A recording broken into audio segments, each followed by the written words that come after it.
We're now learning more about one of the victims who died in the crash. 27-year-old Jamie West was on a moped with her husband, Evan West, when the car hit them.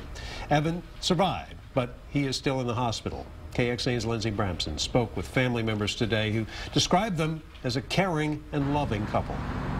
Well, right now, Evan West is still listed in serious condition here at Brackenridge Hospital. Now, he's been here ever since the night of the accident. Earlier today, I spoke to the couple's aunt who says herself and the family are still just trying to cope with what happened. She was a genuine person, a kind and lovely young woman. It's just a devastating, senseless loss. On the phone from Canada, Jane Chrysostom tries to cope with the accident that killed her niece Jamie and now leaves her nephew Evan fighting for his life. They enjoyed the outdoors together. They enjoyed their pets and their lifestyle and their livelihood and the future that they had together. Jane tells me the crash left her in shock. She wonders how two people still so young and about to celebrate their second wedding anniversary could be gone. Jamie and Evan spent their first anniversary last July with her in Canada. She was a true ray of sunshine for our family.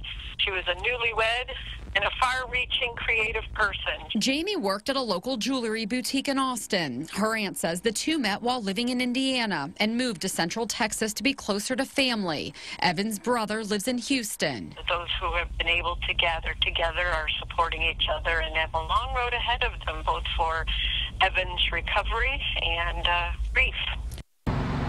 And Jamie worked at Leah Lena. That's that jewelry boutique I was talking about here in town. Earlier today, the owner released this statement saying, "We are forever thankful for the time we had with her. The Leah Lena family misses her dearly, and we are keeping Jamie's friends and family, especially her husband Evan West, in our thoughts and prayers." Now, of course, we'll continue to follow the statuses of the victim and bring you any new details we get on KXAN.com. For now, reporting live from Brackenridge, Lindsey Bramson, KXAN News. Lindsey, thank you. Another victim, a 19-year-old UT sophomore, was enjoying South by Southwest on his way to see a show at the Mohawk when he was hit by the car on Red River. I remember like a lot of commotion and like lots of loud noise, and I remember like sirens. And I remember like asking to find my friend. I spoke to Serna earlier today, just hours after he got out of the hospital. He says he doesn't remember the moment he was hit or even much after, but he can see the results. 9 staples in his head and cuts and scrapes all over his body. He also had a concussion, but he knows it could have been a lot worse. On my elbow. And I mean, I heard that 2 people had died, which is just awful, absolutely awful.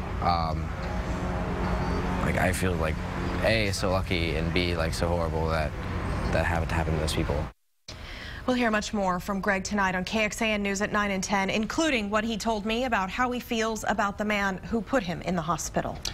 Other survivors are also sharing their stories and their pictures. Mason Andrus says she's a fan of selfies. This is the official picture on her Twitter feed. And this is the picture she posted today in the hospital, but still flashing a peace sign. Andrus said she had had a broken femur, neck, and nose, but she wants everybody to know she's doing well considering the circumstances. Tributes are also pouring in for the man who was killed, 35-year-old Stephen Kronmar.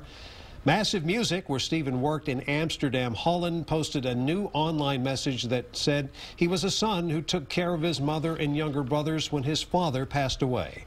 A brother who always was there when needed, and a friend who understood the true meaning of sharing and giving. We will miss him. A web page has been created where people can share their memories. Stephen was from the Netherlands, and this page is filling with tributes both in English and Dutch.